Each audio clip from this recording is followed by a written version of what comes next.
Good morning, ladies and gentlemen. This is Aanand, editor, Dynamic Manufacturing India. This is day one of Industry Samurai Conference and Awards 2021, which is going to happen for a week from today until 17th of December. Today, we have track one, which is the most important subject that we have picked up for day one, and we have some prolific and very well-known speakers from the industry. I'll introduce the subject to you and the speakers, after which we'll start the discussion. Now, the topic that we're going to discuss today is what will it take Indian manufacturing to build a global goods brand? We're talking about a global manufacturing goods brand. Now, this idea stems from the fact that the ultimate prize for any industry is the creation of a global consumer brand. The aerospace industry, for example, has Boeing and Airbus. The electronics industry has Apple, Samsung, Sony, and LG, and automotive has Ford, Honda, and now Tesla. A curious thread in these examples is that very few of these top brands are Indian. Of course, we in India have many powerful international consumer goods brands, particularly in automotive, but they are international rather than global because they are very well known for their quality, but only in a few pockets of the world. For example, not as much globally as we have the top global brands which enjoy an instant recall anywhere in the world. And today is the right time to, and this sounds like an uncomfortable question when we're talking about whether we have a global brand in India or not, but this is the right time to ask about these questions. Because having a global brand for an economy is an indication of an economy's contribution to the global manufacturing output, for example. So all the industrial economies contribute in double digits, for instance, to the global value chain. But India, for example, is not able to contribute as much. It only does about 3% as opposed to, let's say, America's 16%. So having a global manufacturing brand is an indication of how much are we contributing to the global value chain of manufacturing. To discuss this topic, we have just the right speakers. We are fortunate to have them with us. I'll introduce them one by one. We have Ms.Bhavana Bindra, who is Managing Director, REHAU South Asia. At REHAU, she is responsible for the profitable and sustainable growth of the company in South Asia region. Ms. Bindra joined the corporate world starting with the Boston Consulting Group. In a career spanning 2 decades, Bhavana spent a significant portion in the manufacturing and engineering sector with Cummins in India. She has made a mark in the industry as among the foremost industry experts with focus on automotive, mining, construction, railways, and power generation, among others. We also have Professor Amitabha Bandyopadhyay, who is the Kent Chair Professor at Indian Institute of Technology, Kanpur, and a member of its Biological Sciences and Bioengineering faculty. Professor Bandyopadhyay conducted his doctoral research at Albert Einstein College of Medicine in New York. For his PhD dissertation, he studied initiation of protein synthesis in eukaryotes. I hope that I pronounce it correctly, and I'll ask Professor Bandyopadhyay in a second about that. Upon receiving his PhD in 2002, he joined Harvard Medical School for his postdoctoral research. Since July 2018, Amitabha serves as the professor in charge of innovation and incubation and runs the technology business incubator of IIT Kanpur. From January 2021, Amitabha is a member of the National Startup Advisory Council. He has recently co-authored a book titled The Ventilator Project, How the IIT Kanpur Consortium Built a World-Class Product During India's COVID-19 Lockdown. We also have Mr.Shailendra Goswami, who is the Chairman and Managing Director of Pushkaraj Engineering Enterprises Limited, Private Limited, and Coherent Networking Solutions Private Limited. He is also associated as an advisor and mentor with Aditya Enterprises and Tanmay Enterprises. He has been helping the Indian industry in creating export opportunities for products and services through his network in 16 countries. A warm welcome to you, ladies and gentlemen, to the panel. I'd like to start with Ms. Bindra with the first question of the panel, saying that what all does it take to create a global brand in manufacturing? Over to you, Bhav. I love the way, Aanand, you put the question, what all does it take? And I think it's a work of lots of theses, which in your question you're expecting me to summarize. So let me see if I can at least make a beginning, though I haven't done the thesis yet. But before I begin, I just also want to say a little bit, because when we talk global brands, today I represent this company called REHAU. It's actually a polymer solutions company, and we made inroads into the region about 25 years ago. And while the beginning has been with products we brought in, we set up our manufacturing here, and today are market leaders in the most of the segments that we cater to. So when we talk about polymer solutions, it's into furniture solutions, industrial solutions, building solutions. So pretty much a lot of applications that each of us can see, touch, feel almost on a regular basis. And I think, in a true sense, we've been a global brand in the space that we have been. Of course, that comes with decades of establishing. And here is where I'm probably getting close to answering your question. To me, it begins with a value proposition that we come with, and I think a value proposition not because it's a good term to use because it's what you can sell to the customer, but it's what you create. And when I say create, I think that's where you begin with the ideation and the research and development that goes behind the idea in order to figure out something which has so far not been in place. And to me, you took a lot of examples across industries. And I think the leaders in most of the space in manufacturing that I have known have been there because they have brought value in a way that has not been known to the customer before them. So to me, at the crux of it is the idea and the money and resources we put behind that idea to create a product. Since we're talking specifically from a manufacturing perspective, so I talk about what it takes to get a product which is so far not known. If we think about any of brands, you think about a Sony in the electronics, or you took Tesla, I mean, the latest and greatest that a lot of us have known. These are brands which are becoming or which have become as known as they are because of the research, because of the creation that they have put up. For everybody else in that space, it ends up becoming, okay, I am also there, so me too, in other words, unless you can come up with the next great idea in this space or to meet the need, like I said, the value proposition that can be offered. So to me, that's, to begin with, from a value chain, as we think about in manufacturing. The next, of course, comes in terms of what we create in partnerships with our supplier base. So it's not an idea is as good as its execution. I think most people worth their metal already know that.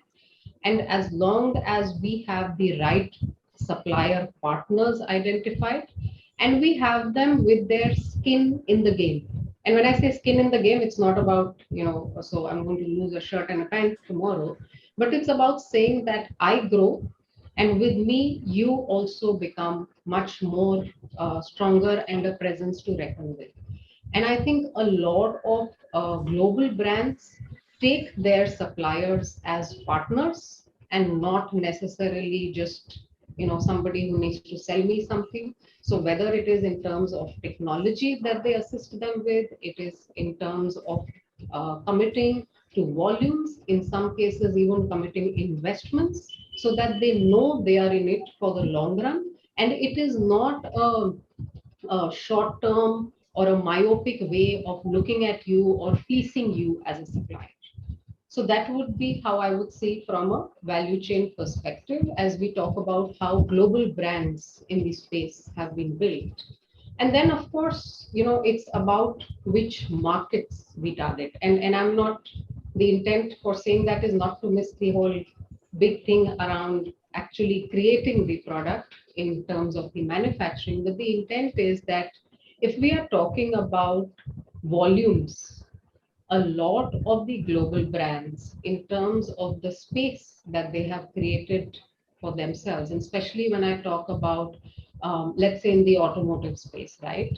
And we talk about some of the age old players, they have begin and sustained to create their strength in big markets, or markets where the demand kind of went synergistically with the kind of capacities that would give them enough economies of scale.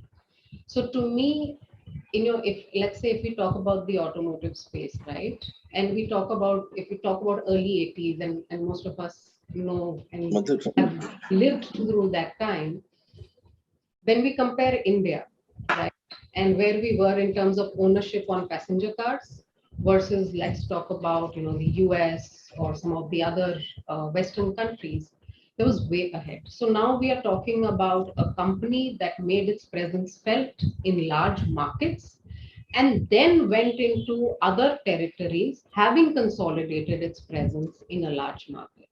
So to me, the size of the market where you begin and consolidate your presence is in direct correlation with the capacities and hence the advantages that one brings to the table when it comes to economies of scale.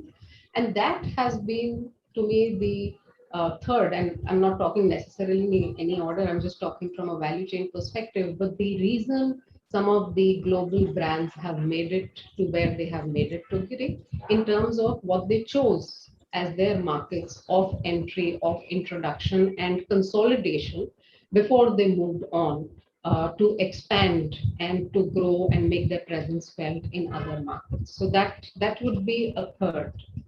I think beyond that, it's also when we look at the value chain to think about, the distribution. And again, the way I talk from a supplier perspective, it is about talking about even the channel as a partner. And there are tons of examples of how several big brands have made inroads across the countries. I mean, if talk about some of, especially the consumer goods brands, let's say Unilever, etc. I mean, they've really made their presence felt with the kind of partnerships they've done from a channel perspective. And I think there is no negating that this is a very important aspect of what a global brand needs to make happen. So to me, I mean, I've kind of talked a few of these areas which have gone into making global brands. And I don't think it's an either or. Some companies have done some better than others to begin with, but ultimately, as they go into thinking on consolidating their presence, moving across regions, each one of these aspects becomes more and more important. Of course, if I was to even talk from an end customer standpoint, or in some cases, if your end customer is not the one that you may be selling to directly, the point also comes is how much do we understand? And there is a ton of expenditure the big brands do in understanding, and not just as a one-off, but as a regular, almost like a habit, the kind of data and research they do in understanding their customers' habits, their customers' problems to be solved, their buying behaviors, depending on what industry we are talking about. Most of the big brands have a feeling, or have their, like they say, they know the pulse of their customers, and hence are able to continuously work on that. So it is not about, okay, I had a great idea, like I began with, right? I had a great idea. It needs to be executed. I have the right partners. I have the right markets in terms of volumes. All of that is going into making the brand. However, how do I continuously make sure I am adding the rigor and the vigor behind my brand is where the kind of research they do, the kind of data they collect, and the way they use this data. Because a lot of companies collect a lot of data with all good intent, but it's not necessarily used in the best manner. In fact, I know several companies where senior executives, and this is just a small example, but senior executives actually sit in their call center. So they kind of budget a few hours every month to listen to customer calls and to understand what's actually going on, which speaks a lot for the brand in itself. Now, of course, having listened to the customer, how do they institutionalize the whole process of bringing in the feedback, working on it, and then go back to the whole chain in terms of the ideation and getting into these partnerships and the economies, all of that. So to me, it's kind of a continuous process, and I think some of the big brands do a great job in several pieces of this process, and that's how, to me, they are where they are today. So I hope I could answer your question, Anand. Wow. Uh, Absolutely, Bhavna. You said that you haven't done a thesis, but you presented enough uh, points of perspective, enough points for people to start a lot of dissertations in this area. Speaking of which, speaking of dissertations, I'll now move to Professor Amitabha. Professor, do share with us some of your recent work and also the answer to this question that Bhavna has thrown good light on.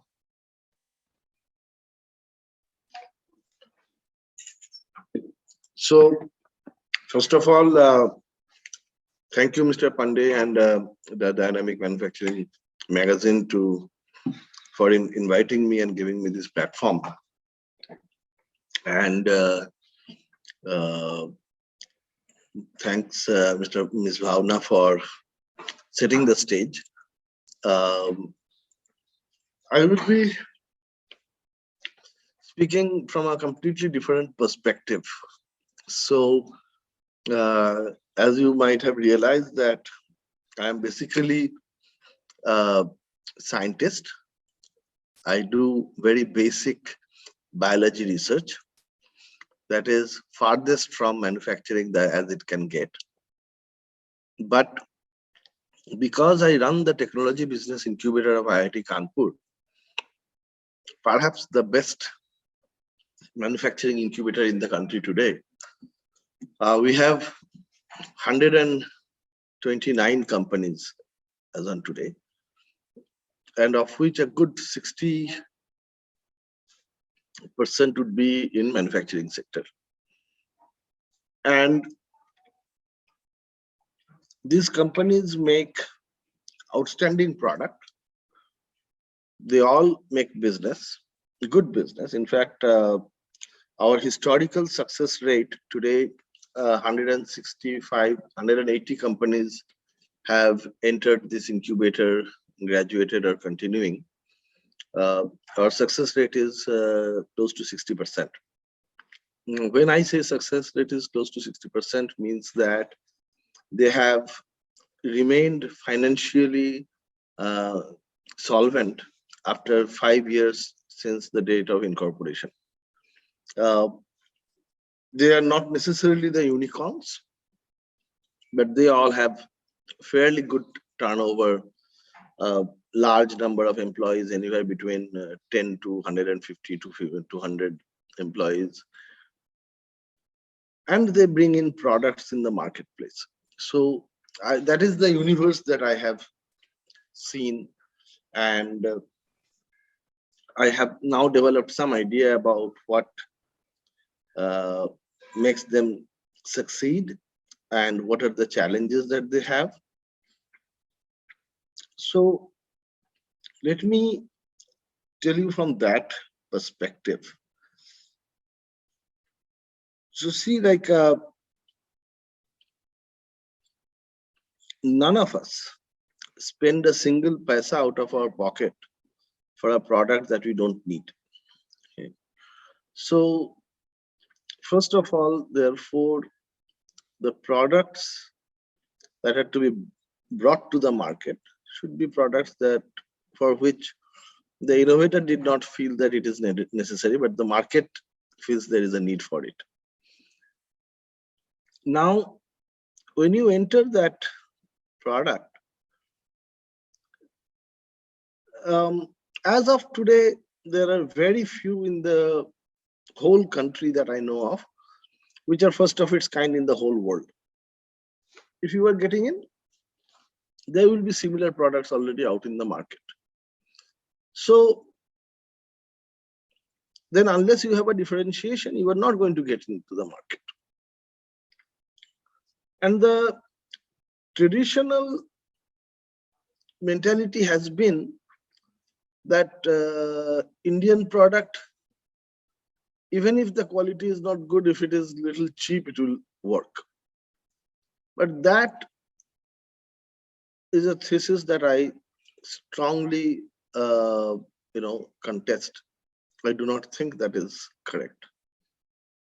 With cheap products, you can sell once or twice to the same customer, but unless there is quality, you won't be able to sell. I will give you an example. So during the first wave of the pandemic, that is April to June 2020, many Indian organizations, private, public, they took up the job of making ventilators. Okay, because we did not have any. Imports was not possible because every country in the world needed.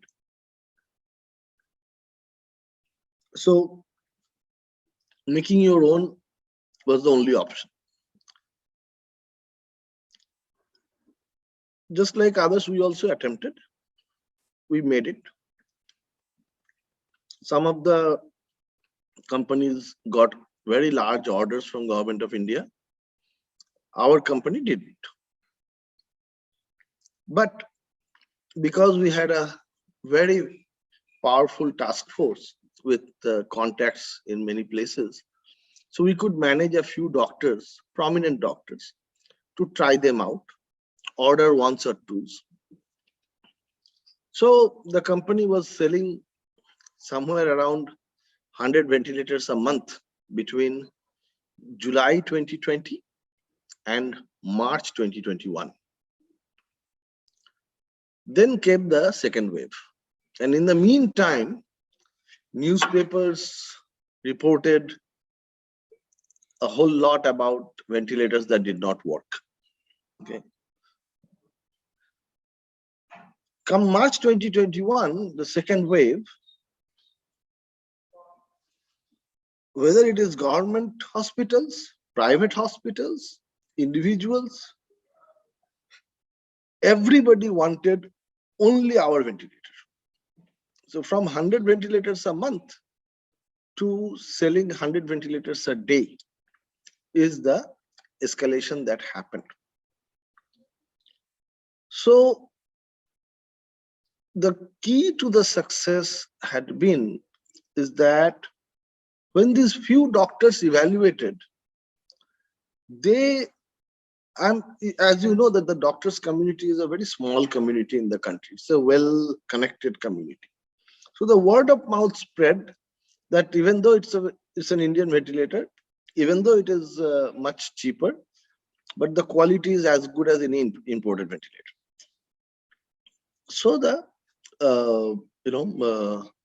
sale went through the roof when there was a higher demand.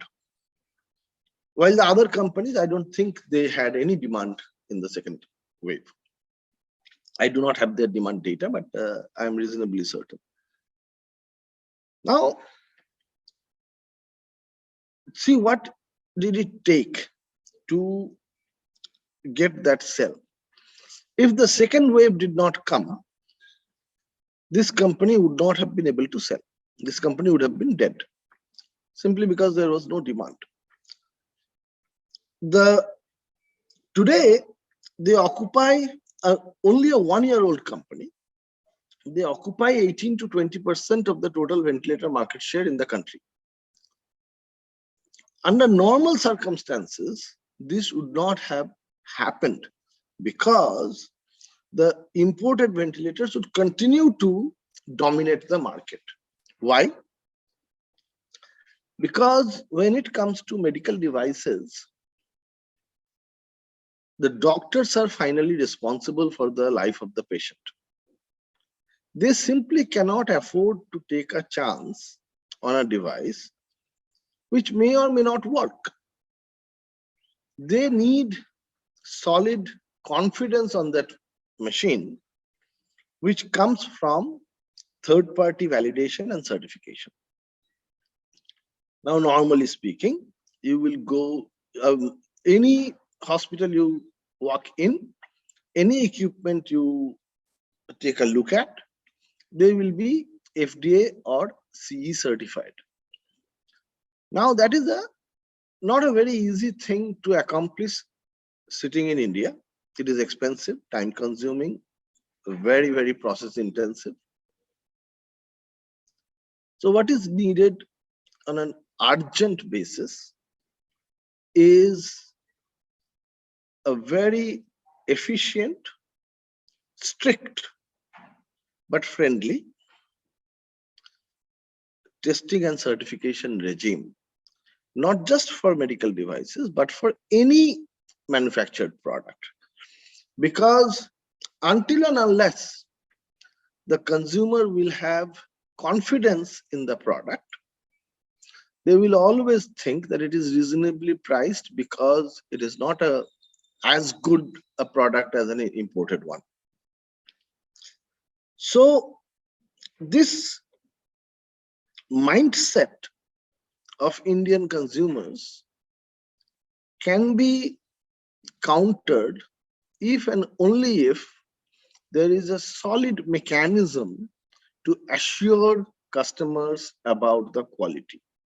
Companies that do not adhere to quality standards, that do not care for quality standards, they will die, and that's fine. So that is number one when we talk about, building a brand value. Like, it is not a secret that us Indians, we naturally gravitate to products made in Germany, Switzerland, US, because we trust those, even if we do not know the brands, we trust the systems in these countries. So such a trustworthy system has to be created in our country for manufactured products if we want our manufacturing industry to prosper. Number one.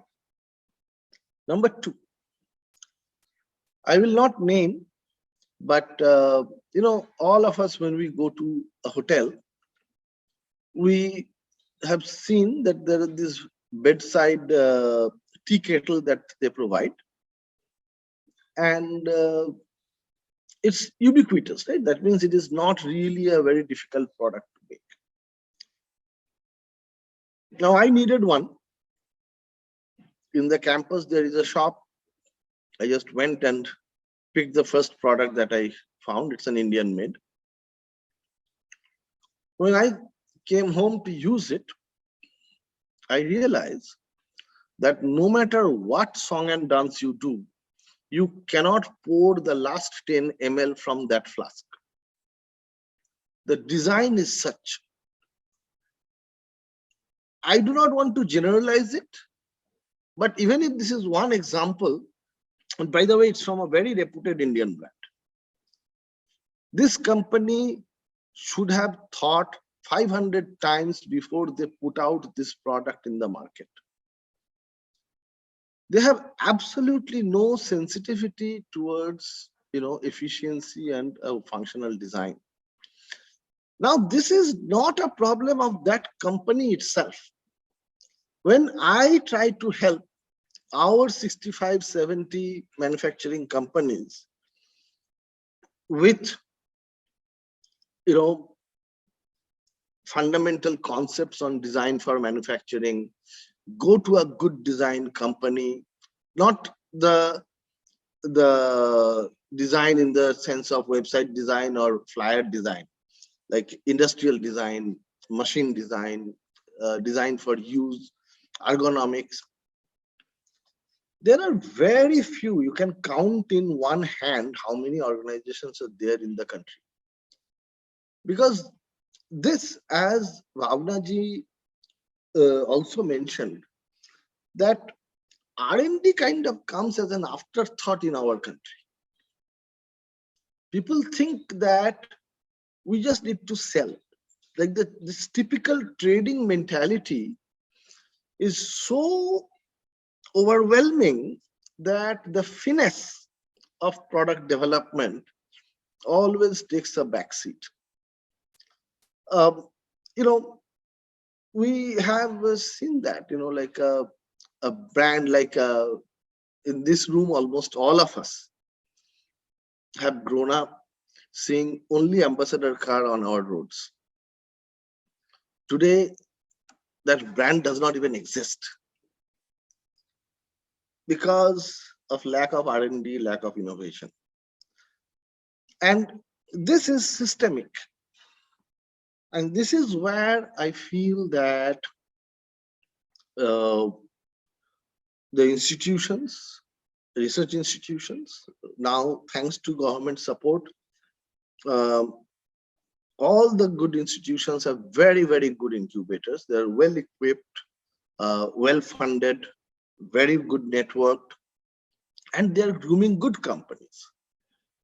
So these ecosystem, you will see, will play a role in next 4 to 5 years. You will see the change happening, that high quality Indian products will come to the market, which my standard statement is that you cannot become a cheaper China to grab the marketplace.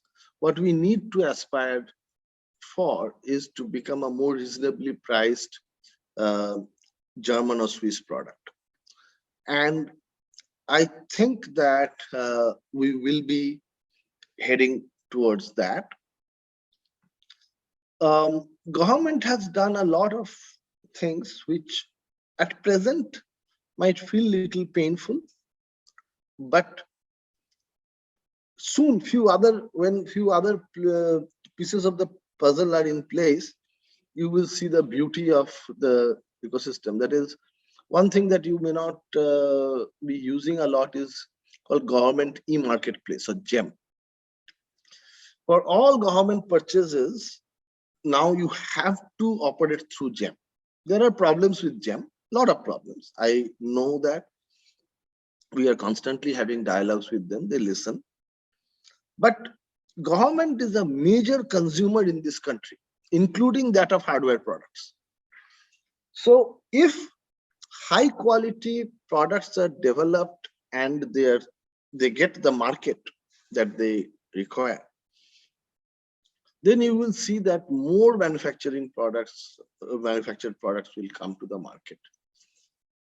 And this is very, very important. I would end with one note that we can come back to later, is the role of regulation in the country. So one of the mentors for the ventilator task force was Mr. Ajay Chaudhary, who is one of the co-founders of HCL Technologies. I did not know that HCL came out with its personal computer in 1983, just a few months after Apple and 2 years before IBM. And we know that where Apple and IBM are today in terms of global market and where we are today. So I asked Dr. Chaudhary. So one of the reasons was that in 1980s, and all of us have seen those days, computer was a bad word in our country. So there was no market, domestic market. While the Apples and IBMs of the world, they had a massive domestic market. When you have domestic market, there is revenue. You pump in that revenue into R&D and your product quality gets better and the gap starts to widen. We are seeing the same thing today in some other sectors, particularly in the drone sector, where the regulation has now been loosened a little bit in last 2-3 months. Even then, It is so crippling, stifling that drone companies are having it very difficult to gather revenue. If they don't have revenue, they will not be able to develop their R&D, and every single week they will become less sophisticated than their international counterparts. And then we will turn around and say, look, Indian companies cannot develop international class products. But what we are being completely oblivious about is that we are not facilitating their R&D, which does not have to come as a grant. This is a regulation and policy apparatus that has to be put in place in a hurry. We need to demonstrate as a nation that sense of urgency, that if there are outstanding manufacturing companies in whichever sector, we need to give them policy support, not necessarily subsidy. Subsidy is the easiest thing to do. What we need is policy support, regulatory framework, and ease of getting to the market. That GEM piece is already doing that. The other two pieces are needed. And I am certain, if you go by the example of how Indian startups supported the entire country's fight against COVID during the pandemic, everything, like from the masks to ventilators to diagnostic kits to PPE kits, everything came from the startup ecosystem, and they are of very high quality. So that means we have the skills. Only what happened during the pandemic is, because of the desperation, a lot of hurdles were removed. So the going to market, the non-technical aspect was much, much faster. And because there was a demand, they could sell, gather revenue, invest more, upscale, better R&D. So a normal business cycle compressed in 18 months, you see a lot of high quality products that are internationally competitive. So if the same conditions can be enabled for normal times, you will see wonders from Indian manufacturing sector. Thank you, Professor Amitabha. You raised some very critical, some very important points. And I'll take this discussion to Goswami sir. What are your thoughts on the subject, sir?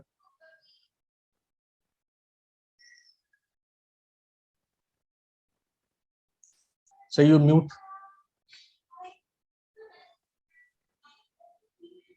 It has been wonderful listening to Bhavana as well as Amitabha on various perspectives they have brought in about as far as global branding is concerned.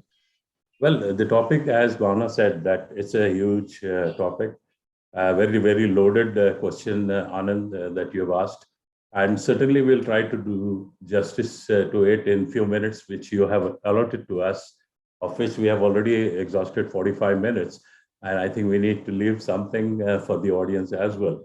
But nevertheless, to begin with, I would like to say what I have contributed to the industry for 15 years in corporate sector, in a diesel engine plant where I was, when I left, I was managing a business unit from 400 to 8,000 horsepower. And then thereafter, 29 years in my own business, a group which I created in 92, almost 29 years ago. And we have been adding values. The value proposition is something which is a very good word to toss about, because it encompasses many things. You know, I would not like to say a particular element or define a particular specifics. The moment you put your vision towards value propositions or adding values into the system, you take care of many things. And that was my vision when I started this particular group. So what was those values which I wanted to add to the industry when the industry was suffering? When I started this in 1992, the industry was suffering on many aspects of manufacturing, Basically, when I was heading a business unit, I didn't have anybody who could offer me some solutions related to cost, related to quality, related to reliability, or for that matter, design and development. And this is where I thought that I should make this as my business and then start adding values to the industry. So I started reducing cost for the industry, which I reduced from 5% to 45% on a diesel engine, from O-rings to crankshaft, and on an automotive from front bumper to the rear bumper, any component or any system, you may have it. And which is where I was very closely associated with Cummins, one of the diesel engine manufacturers, or Kirloskars or Greaves, or a couple of automotive manufacturers where I have added values. Now, cost was the biggest element where I succeeded, and that gave me a lot of motivation in taking leaps forward in looking at manufacturing and adding values there as well. So what was that was required? That I created a vertical of technology forecasting. Now, in technology forecasting, we were thinking of really looking at technologies which will prevail 10 years hence. So when I was working in 2006, 2007, at that time, emissions was something which was being talked about. Although very early, I started looking at Euro 4, and then subsequently we started looking at Euro 6. So we worked extensively on Euro 4 and Euro 6, and the product management as far as availability is concerned for Euro 4 and Euro 6, and which were the gaps as far as technology was concerned, and then we tried to fill it up. The second aspect was fuels. So we had diesel, we had gas, and we have electrical mobility now. So we worked on all these three. And then there was another area which earlier it was very, very important, that fuel consumption was something which was bothering. So we worked on the areas of reduction in fuel consumption as well. Now, having focused ourselves on products, the times changed in 2014 when the government announced a Make in India initiative, in which we had to get into more value addition in terms of indigenous content. And that is where we started building up systems, or we became a local integrator. And in that products to systems transition, we created systems for gas engine, where today we have a complete conversion of a diesel engine into gas, or for that matter, to dual fuel, thereby contributing towards emission, contributing towards utility of fuels, contributing towards reduction in those emission characteristics, or adding a couple of advantages as far as emissions are concerned. Then we developed diesel engine safety systems as a complete kit. Earlier, we were supplying a few things on a diesel engine, but then we built it up to supply diesel engine safety systems. We created a system for pressurizing and purging systems, where heat dissipation was one of the biggest problems for large motors, compressors, or pumps, etc. So by creating this system and contribution of indigenous content beyond 50%, because most of the government tenders, they wanted the Make in India thing to work, and thereafter it got supported by Atmanirbhar policy, and we really pushed these two policies together to create these systems for heat dissipation. And then vibration monitoring systems, because this is a condition monitoring parameter that you sense the failures much earlier by creating a vibration monitoring system. So if your vibrations go beyond a particular limit, you need to look at a system to avoid future problems. And then the last one which we did was the industrial heating for hazardous area application, what we say classified as ATEX, for oil and gas applications, etc. So these were the pockets which were missing. And that's it where we added value, and then created an indigenous platform with a Make in India and Atmanirbhar policies, and then gave advantage to customer in Indian rupees rather than importing it in dollars. Of course, there was an element of imports in this, where we did import the IPR products, because development of those products in India was not viable, because the numbers were not handy. And that is where we had to import a couple of things. But then most of the systems beyond 50 to 60% were assembled and indigenized as far as customers were concerned. Now, having added those many things in my portfolio, as far as engineering is concerned, whether it is automotive, whether it is diesel engines, whether it is oil, gas, or steel, cement, we have more than 300 OEM customers.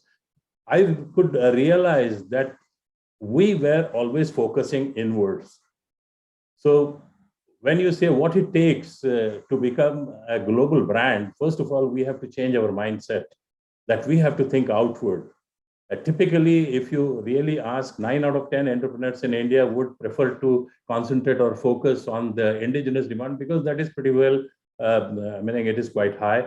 And when we say that third of the population lives in India and China, and even if we could grab that market in India and a couple of countries like developing countries like Africa or Middle East, we could have covered easily 40 to 50% of market shares. But then these are all statistical things. But what we are discussing is a phenomenon which is a global branding. And like you gave a couple of examples, meaning those people have really taken up that kind of a stand of becoming global rather than creating domestic markets or niche markets. What it takes is very, very important. The first and foremost thing I would like to extend my discussion with Amitabha is that we need a very, very solid and a strongly designed and developed product. If you really look at any of these global brands, what did they have? They had a very, very strong patented product designs and products. If you take Toyota or you take Honda or you take even McDonald's, we go on the other side for people to understand. You go to any outlet in the world for McDonald's, you will find the same quality. Maybe 19-20, we can always say, but then there is a design and development proprietary which is kept by these people and which is very, very rigid.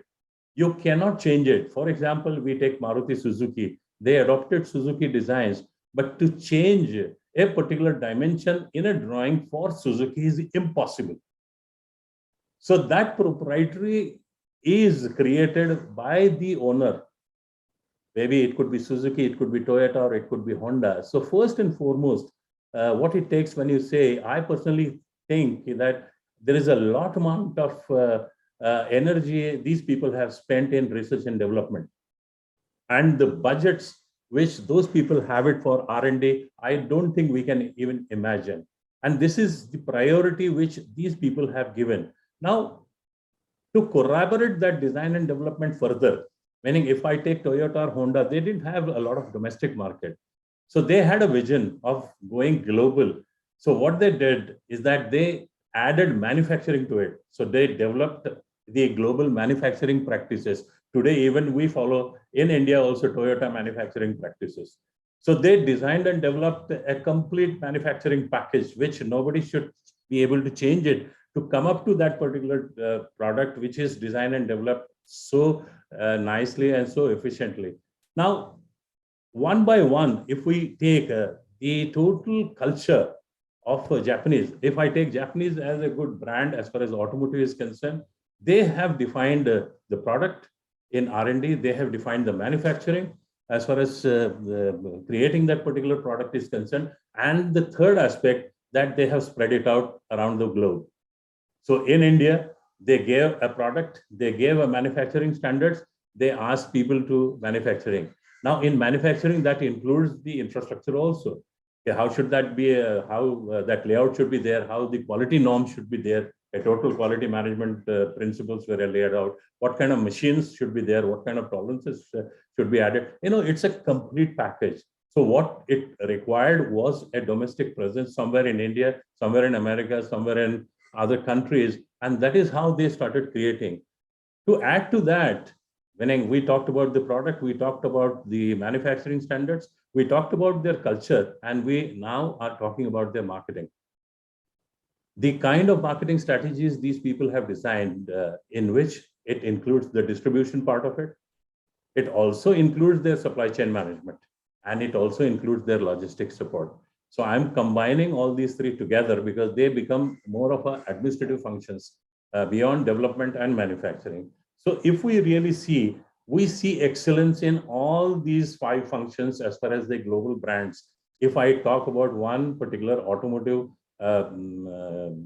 manufacturer or brand is concerned, as far as Japanese are concerned.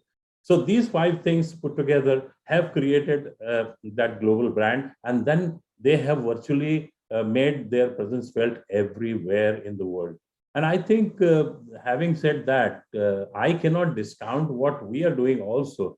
You know, the global brands could be fine, they are doing excellent, but then we may not have been creating a finished product, but then we certainly are very good tier 1 suppliers. So most of these global brands do have a lot of tier 1 supplies coming from India. And if you can call it a sub brand or a sub label to a primary brand, you know, we are contributing in some way. And the time has come when we have to raise our level from tier 1 branding to a product branding, and which has got to go global. I think, having said that, I will really look forward to some more inputs from you and the next question. Thank you, Shailendra sir, for taking the thread forward in such an intellectually stimulating way. I would not like to break this thread actually, because this discussion has acquired a very nice flow, and I'll take it forward to Bhavana. Bhavana, your thoughts on some of these points raised by Professor Amitabha and Shailendra sir, particularly the role of Japan, the role of the right ecosystem in creating the right brands. So, Aanand, great points, both from Mr. Goswami and Professor Amitabha. In fact, I was taking some of the thoughts down, and a lot more came to my mind. I think the whole point which Professor Amitabha explained in great detail on quality, which is how in the normal manufacturing parlance we understand.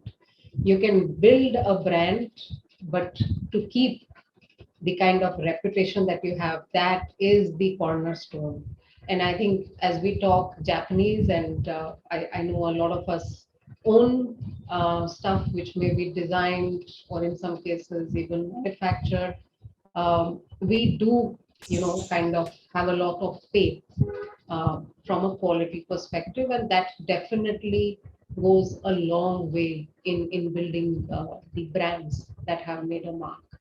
I just, had another thought, and that was in terms of, we talked about market, and we talked about, how global brands have made a presence in the market. And I love the example on the ventilators also that Professor Amitabha talked about, and Mr. Goswami talked about, the kind of work that he's had a chance to do with regards to the automotive industry, emissions, AVM, fuel efficiency. I've had a sense of deja vu with the kind of work that has gone in with all the players. But I think what I want to definitely add here, one, absolutely, there's a first mover advantage, and that point was mentioned, that when we are talking about, let's say, automotive, or some of the ideas that we are now very used to and find very commonplace, there was a time in the past that somebody did have the brains, if I may say very simply, to have an innovation with those ideas and to put them out. And so, to the point that was made, that how much more new stuff can we put out there. Now, in fact, as I talk, there's a lot of discussion around sustainability, right? The whole ESG space, and I don't think we should even go there because we'll be here till tomorrow otherwise. But the point is, there is the onus of some of that work coming in with the global brands. Now, when I look at it from an India perspective, and of products being put out by local manufacturers, the point we also need to know, and I've had some discussions with very established players across industries. There is so much potential in the local market that for a lot of players, yeah, this is enough. I'm good with what I have here. Let me grab that first. Right? And when we talk about global brands and we talk about them entering the market, we must realize the reason they are entering is because we have so much potential. So for me, rather than saying why haven't we become global, one, like I said earlier, yeah, we've been a bit late to the party because I mean, let's say the whole thing around the middle class, right? The great Indian middle class. I mean, it's not been half a century that we've been talking about the great Indian middle class. It's just been about, I would say, 2 decades or maybe a little less than that, that it became like this big done deal, which everybody suddenly noticed. But that is the point. That's how we have progressed very gradually to be becoming a nation, which in itself is such a big market. And for us to be able to cater to this market itself is a big thing, right? So when we are talking about, again, we talk about our favorite example, it's been often talked about automotive, right? I mean, yeah, the who's who is in the market. Why is the who in the market? Because there is so much potential. Now think about how Indian brands may be spreading, and I want to kind of talk about some of the not even manufacturing related industries, but we've heard of the names on Byju's, Oyo. These are brands that are going beyond and going in a big way and are becoming recognized elsewhere, right? Because they came up with an idea which was an idea to reckon with to begin with. It was a version of something that was existing, but it was different, right? So to me, one, there is enough potential locally. And so for a lot of players, let's first garner this potential, let's consolidate our presence, the way I was speaking earlier with the global brands, and then let's think beyond. The second, and this was something we had a brief conversation on yesterday, is in terms of the universality of what we put out as products and to what extent we can make them cater across the spectrum. A lot of times, and maybe this is a very unconventional thought, but when we talk global brands, we have a tendency, and I'm talking maybe on behalf of some of us, but we have a tendency of thinking about the US and the Europe. Okay, if we made a presence there, we are global. There is a ton of other markets which are coming up, just the way we only started coming up a couple of decades ago.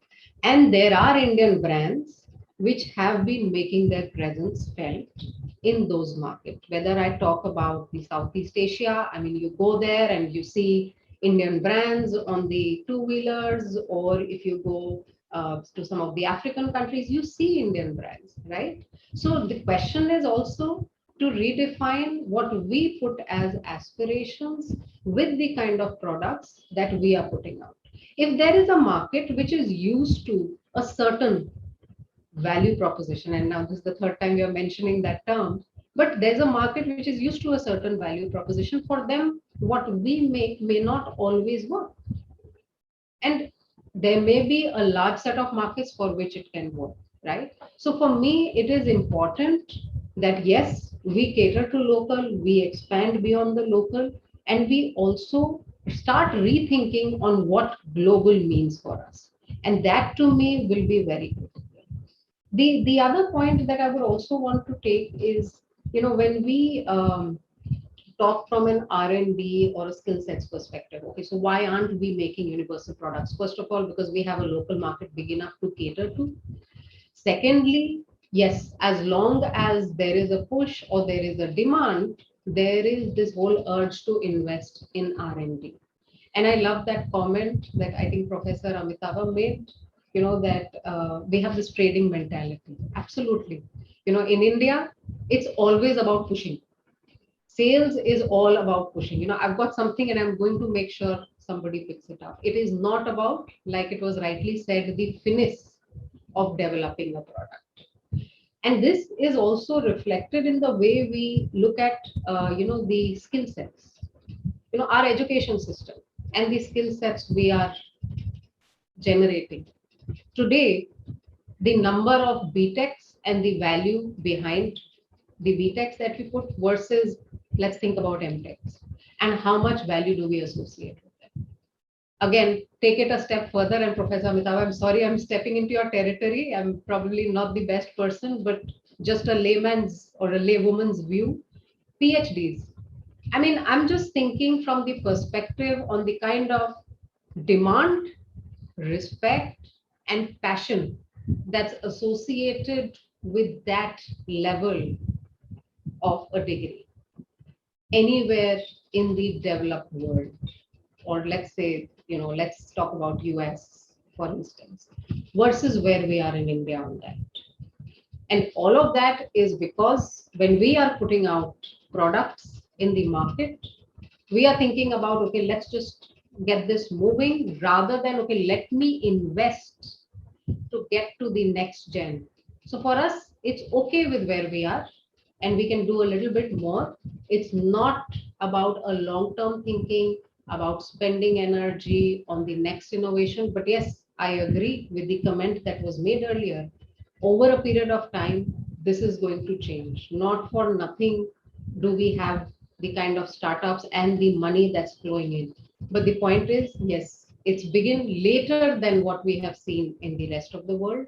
And hence, it'll be a while before we catch up. And perhaps by that time, some of the definitions and the perceptions of the way things have been and what has been built, which has been with a legacy where it was more of a first mover advantage, will start changing.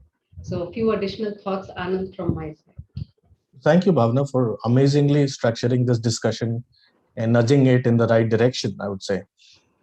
Professor Amitabha, your thoughts on the points that speakers have brought up? Well, I would rather like to do something slightly different. Instead of the points that Bhavnaji so well articulated, dwelling on those, I will take a step forward from a point that she made, and I am so thankful that she made, because as an academic, it hurts me that in our country, training skills are not really valued universally the way it should be valued. I will come to something else deeply related, and we have two stalwarts from the industry. If they would take this message to the rest of the country, if you take 20 random global brands, I can assure you that 10 of them would have solid research done in an academic institute that was the foundation of the product. Now, I'll tell you, I also, the IIT Kanpur's patent cell and technology transfer cell, they also report to me. So I have a fairly good idea of what's going on. I sit on a collection of some 700 patents. What happens in our country is that if a technology from a research lab is at TRL 3-4 level, technology readiness level 3 or 4 level, industry is generally not interested. They will not even look at it. Fair, because industry would not want to invest in R&D to take it from TRL 3-4 to 7-8. Fair, no complaints. So now the academics will have to take it from 3-4 to 7-8. Earlier, government support was not there. Today, government can support you to do that. But in exchange, government expects the institutes to earn revenue from this investment. And that's a fair expectation. Now, when you approach the industry, okay, here is a TRL 8 level product. Please take it and manufacture it and sell it. Now, I'm sure both Bhavnaji and Shailendra would know that there are various ways of,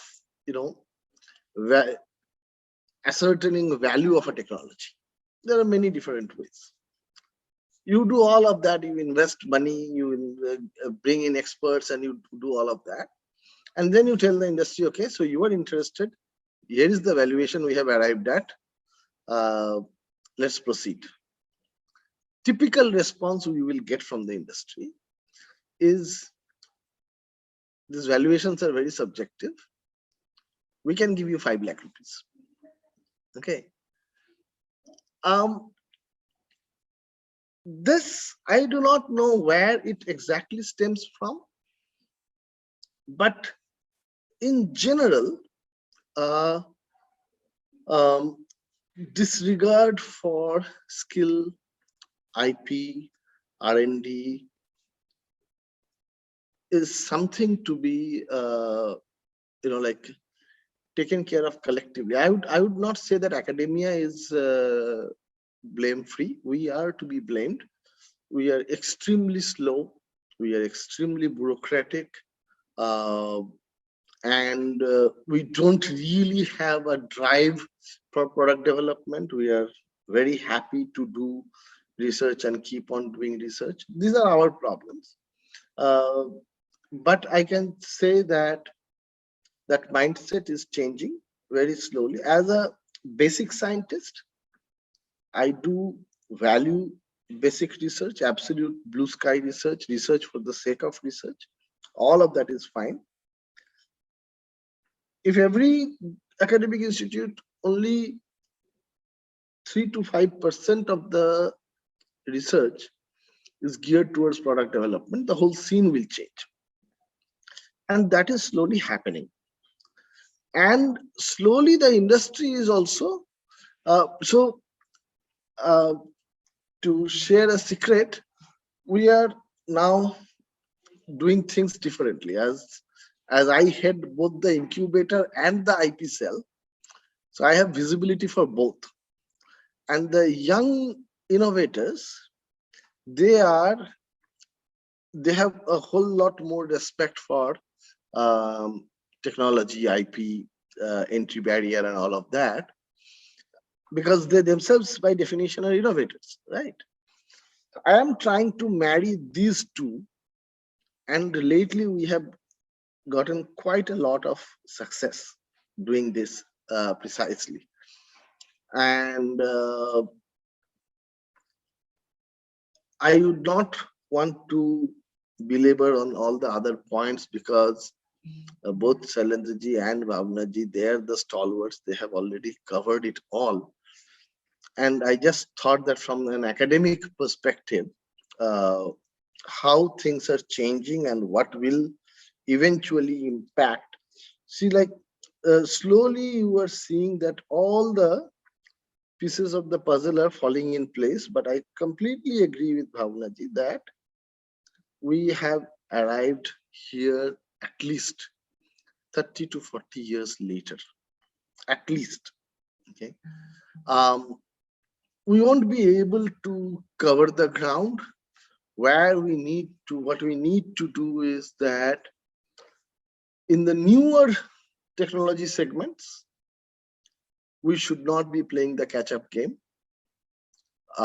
That's where the role of industry and government comes in a big way, because if it is an absolutely cutting-edge technology segment, and if we don't want to play catch-up game, you have to invest heavily. Heavily meaning very, very heavily.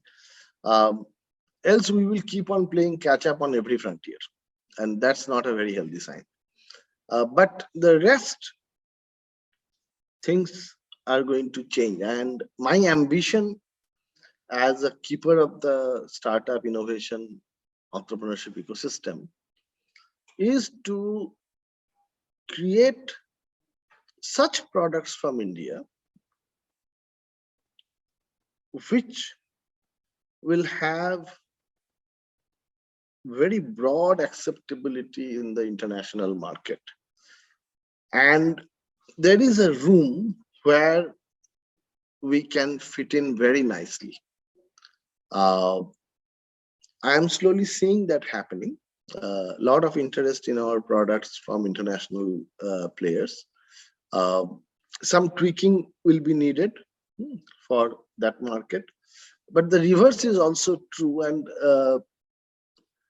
that is something that from IIT Kanpur incubator we are trying, is to offer an Indian accelerator for global products, global startups.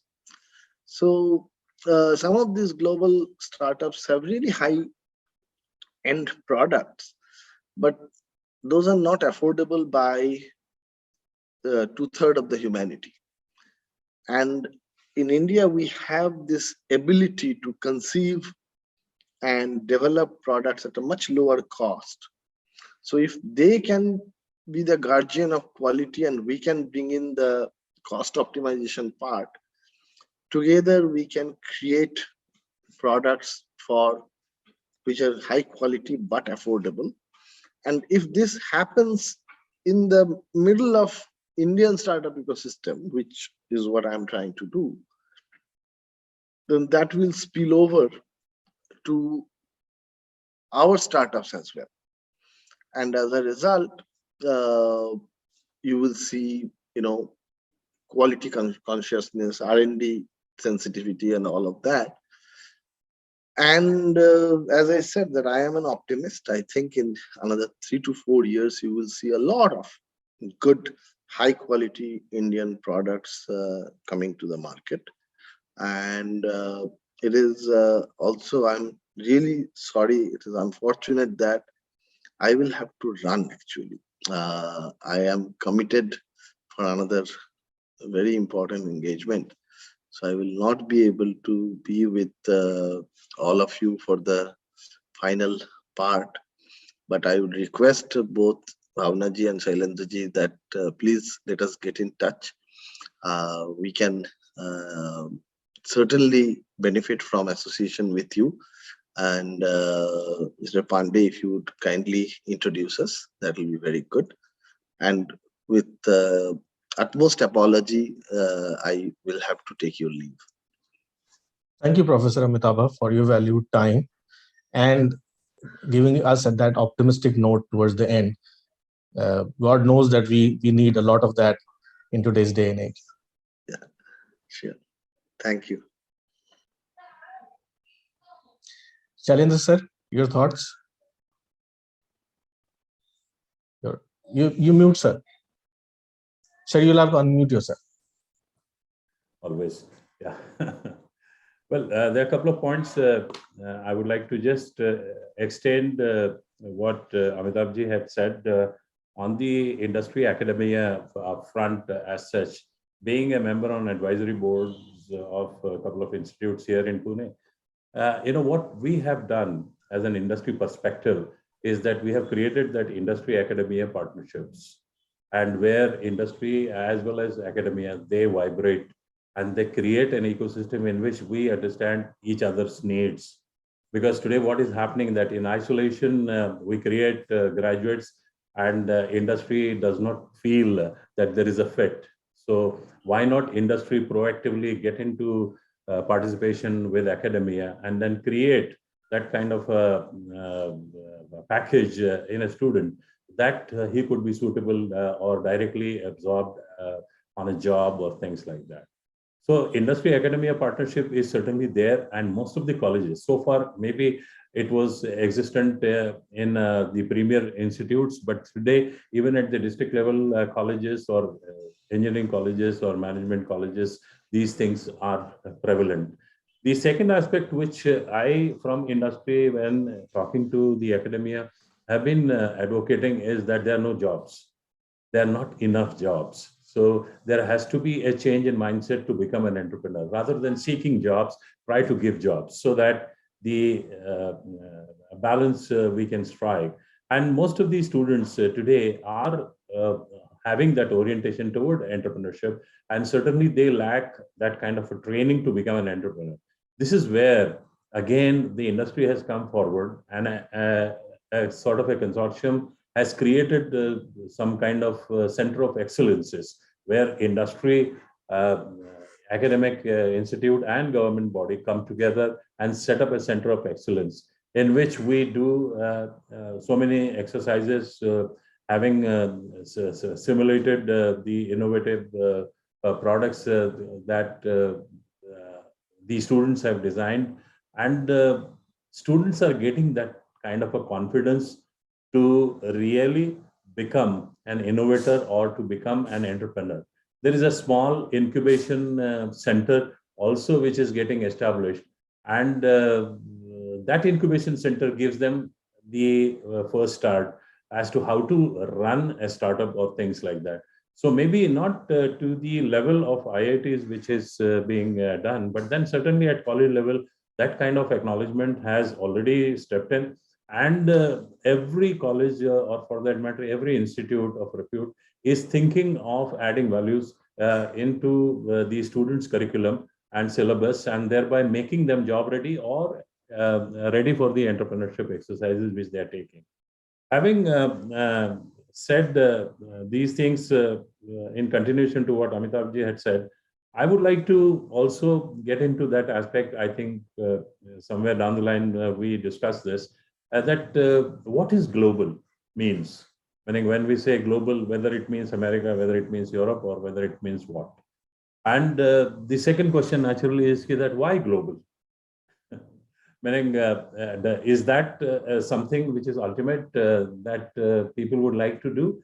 Maybe some people would like to produce a good product, and if it gets sold globally, fine. But then, should that be the aim? So every industry, for that matter, or every company has to take this into their consideration in the think tank. They have it, and then try to understand what it means to be global and why they should become global, because it really involves a lot many things which we just discussed a few minutes ago. There were a couple of markets which opened because of this pandemic. As we said that the markets drive innovation, and such drives were seen when this pandemic struck us. In last 2 years, lifestyles changes that took place, the habits changed, the industry performances changed, the work styles in the industry changed. We started working from home, and then we could realize that we could not do many things and still remain the same. So there were a lot of expenditures which we were doing. They were absolutely of no use.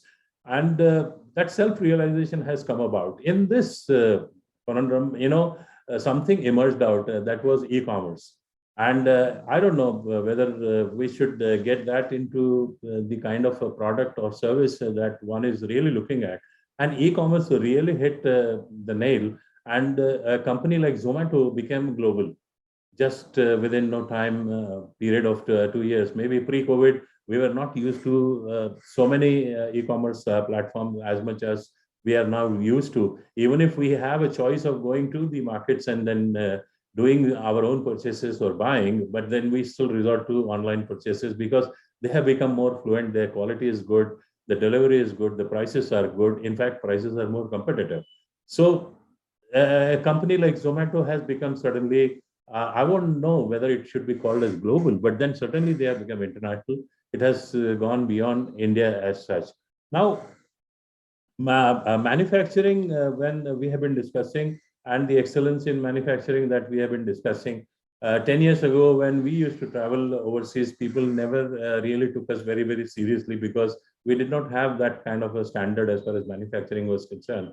But today, I can proudly say that, yes, in India, we have reached that level where we could discuss the PPM levels when we are trying to work out the product strategies. And then we are taking care of all those quality principles and all those manufacturing sequences, and we are trying to come up very well as far as global demands are concerned. And this is where I think most of the global companies are looking at India as a substitute to China. After meaning so far, manufacturing means China. Everyone knew it, that the kind of cost one doesn't. I always had that debate on how do they manage that kind of a cost when across the board the raw materials are same, the machines are the same. It could be simply about the manpower, and then the manpower doesn't contribute so much in a process. But then today, that question is ruled out because then we are not competing in every market with the products coming out of China or maybe the Eastern countries. But then people have realized that India could become manufacturing base. And certainly there are other countries in line like Vietnam is there, or maybe South American countries where Mexico or Brazil, some people may think about because of the logistics part of it, or erstwhile East European countries, Poland, Czechoslovakia, and other places. But then certainly we could play a role as far as manufacturing is concerned and go global. In this, again, I'm coming to the same point that maybe on a finished product, we may not, but on certainly at tier 1 level or component supplies, we can certainly be a global brand which could be recognized. Thank you so much, Shailendra sir, for that positive note. Now we have questions from the audience. There are 2 questions in particular. That please see if you'd like to take up that question. The first one is on 3D printing. Now, Bhavana, your company REHAU has a 3D printing solution. In fact, was able to make a 3D touch sensor in collaboration with Nano Dimension last year, I believe. So it has some solutions in this area. But overall, in terms of 3D printing technology, what can be done on a global scale from an Indian perspective? I think, I mean, the whole intent with 3D printing is already catching up, and everybody's seen the advantage for it, whether it's in terms of reducing the development time frames or it is in terms, I mean, faster way to market. So to me, I think there's work to be done from a 3D printing perspective as I look at the question, you know, on what is that potential revenue stream at a global scale. I think the numbers are huge. The point is on the speed at which across industries this can be made pervasive. And there's obviously work to be done in terms of the actual material being used from a printing perspective, the machinery, and then making it something that customers are comfortable with, because obviously we've had different ways and means to achieve the same results in the past. So it is about you know, constantly being at it in terms of innovating from a materials as well as machinery perspective and exploring the avenues across industries. I think there is a lot more that can be done within India for India, as well as within India for the rest of the world. And I think we are at the tip of the iceberg right now. So that's Thanks, how. Bhavana. Yeah. Thank you. Thank you, Shailendra sir. Sir, you have to unmute yourself. Sorry, I'm not used to muting it actually. So sorry, I'm not into the 3D printing zone, so I think I won't be able to contribute a lot on this.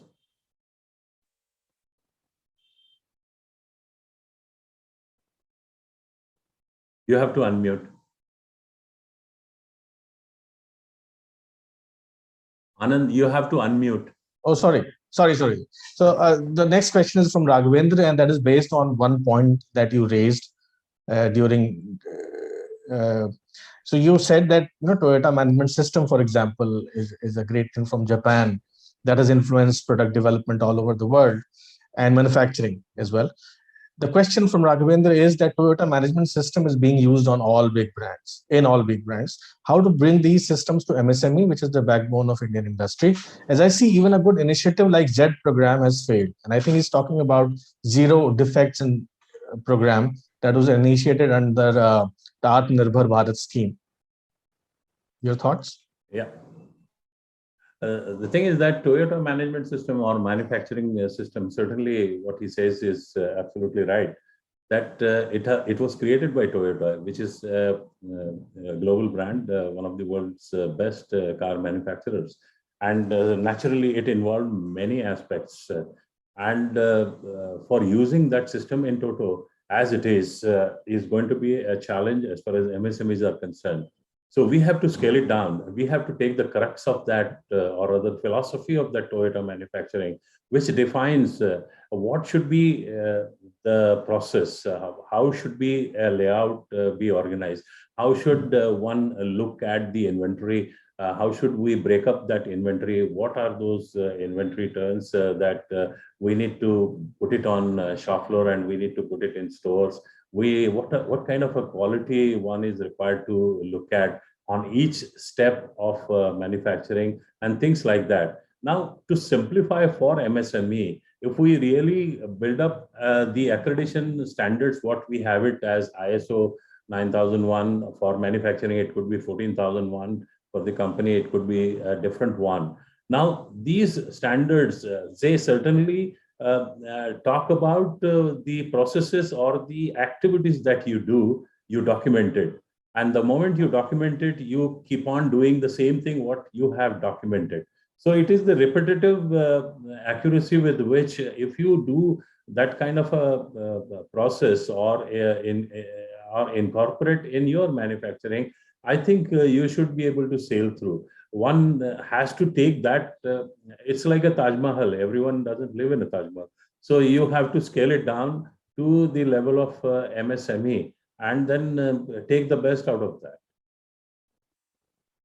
Thank you, Shailendra sir. Bhavana, you would like to add to that? No, I think I had exactly similar thoughts. I love the Taj Mahal example. Yeah, I mean, we don't need to go, it's like 0 to 100. Any improvement above 0 is infinite improvement anyways. So I think it's about, step by step, like they say, eating what you can digest and not overstuffing yourself such that it's going to cause more trouble than anything. And that's how we need to go about it. I mean, there's no two ways. We can put in the aspiration, but it's always a step-by-step approach. Need not push it all the way. Wow, aspiration, that is the right word to sum up this discussion that we've had today. And to be honest, in the beginning of the discussion, I had this lingering fear that this is a topic that could very easily devolve into a discussion where emotions run high and facts take a back seat. Such was the nature, but I'm so glad that we had such experts who took such an informed view of the discussion and left us much more informed, much wiser, especially our readers. This is going to go a long way in informing our readers about manufacturing, about what role aspirations, what role trust, for example. That's a huge thing that came out of this discussion, the factor of trust. I remember, just to add a little bit, a bit of mine, that I recently read a New York Times article where they spoke about how Taiwan's TSMC managed to occupy such a big space in chip manufacturing. And the one thing that the columnist said, and I think it was Thomas Friedman who spoke about, the earth is flat in terms of business. So this author, he says that it was the trust factor. The TSMC, it's not the capital investment at the right time and the opportunity and all. This company has managed to collaborate with the biggest technology companies in the world, whether it is Apple, whether it is Samsung, across the space from different economies in one company. So they are able to share their innovation with this company with such an amount of trust, and that has been the difference that this company has brought into the equation. And I believe that is one big message that goes out of this discussion to our audiences today, to build the trust, the partnership, the collaboration in building the aspiration that we're able to have more global brands coming out of India. Thank you so much, Bhavana. Thank you so much, Shailendra sir, for being a part of this discussion. You have a brilliant day ahead. Thank you. Thank you. Bye-bye.